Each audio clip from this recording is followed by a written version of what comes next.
毒針無 CD 和距離限制，女王蜂共顏符技能演示。這邊來看一下共顏符女王蜂的技能演示。首先，女王蜂可以釋放並操縱這個蟲群進行移動，不過它的一個操縱半徑最遠的話是28米啊，也就是說沒有辦法說從這個位置直接挪到那個起點的位置，最遠的話是操縱到28米這個位置。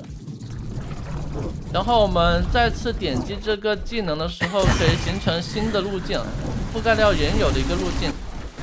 需要注意的是，它這個歸貨的路徑是有長度限制的，超出那個歸貨路徑的長度的話，我們就會退出那個繪制路徑的一個狀態。比如說像這種隔着墙體的話，我們這邊稍微挪2下，可能就直接退出来了。它会沿着我們歸貨的路徑進行移动。我們點擊技能可以將這個蟲群給收回来，可以看到這個蟲群的話，其實就身後翅膀的貨型。我們釋放蟲群之後，這個翅膀也會消失。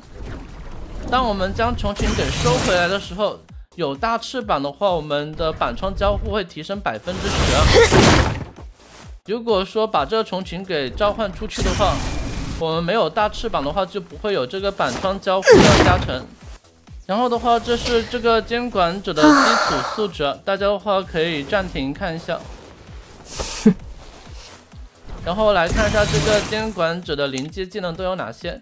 首先是我們操縱蟲群碰到求生者的時候，可以獲得18點的能量，並且自身會獲得持續2秒的18%的移速加成。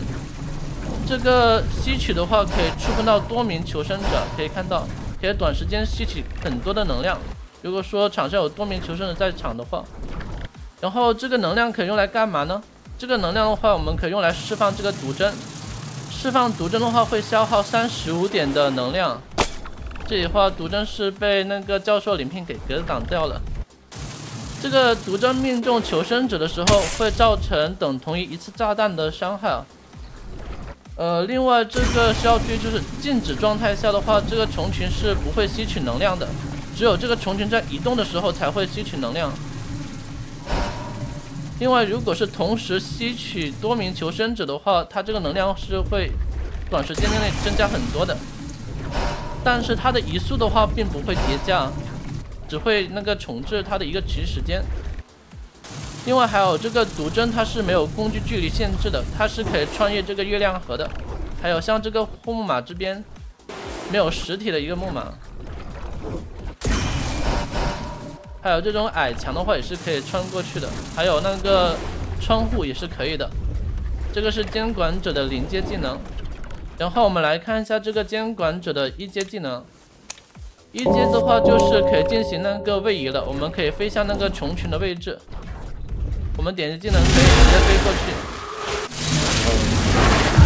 飛過去之後我們會切到這個協同狀態啊。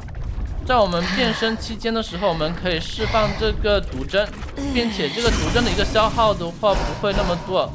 正常來說，我們釋放毒針會消耗35點，但是如果我們是在那個變身期間，比如說我們自己飛向蟲群的一個變身期間，在這個變身期間釋放毒針的話，這個能量的話只會消耗20點，也就是它的一個消耗會降低。然後我們這邊來看一下這個監管者的2階技能。2階技能的話就特別的有意思啊，我們這邊可以看一下。這個2階技能的話，必須要場上有這個蟲群啊，如果沒有蟲群的話，我們沒有辦法用這個技能。當場上有蟲群的時候，我們使用這個傳送技能會飛向蟲群，同時會變成這個蜂群啊，會變成這個蟲群的狀態。不過這個蟲群狀態下碰到求生者的話，並不會積攢能量，會持續消耗我們底下的能量。當這個能量為0的時候，我們會變回這個本體啊，會變回本體。然後我們這邊再來看一下，我們退出這個蟲群的話有2種方式，有3種方式。第一種的話就是剛才那個能量消耗完，第二種的話就是我們在這個蜂群的狀態下釋放這個毒針的時候，也會那個退出這個蜂群的狀態。還有就是我們可以主動退出，這個位移技能的話，冷卻時間是18秒，冷卻时间18秒。毒针的释放的话是没有那個消耗跟是没有那個冷卻時間限制的。然後我們這邊再來看一下，這裡的話我們切換那個蟲群，我們可以主動退出這個狀態。退出狀態下的話，它那個能釋放毒針嗎？我們來看一下，好吧。這裡的話，我們切換成那個蟲群狀態，然後我們退出來，也是可以釋放那個毒針的，也是可以釋放毒針的。這個大概就這個監管者的一個技能介紹。然後的話，我們需要注意，它這個毒針的話是沒有那個冷卻時間的，它這個毒針沒有冷卻時間。只要能量夠的話，我们可以多次釋放，但是正常來說，滿能量條情況下，最多也就只能釋放2次，在追擊跟手蟻的時候會比較好一些。好了，大概是這樣子。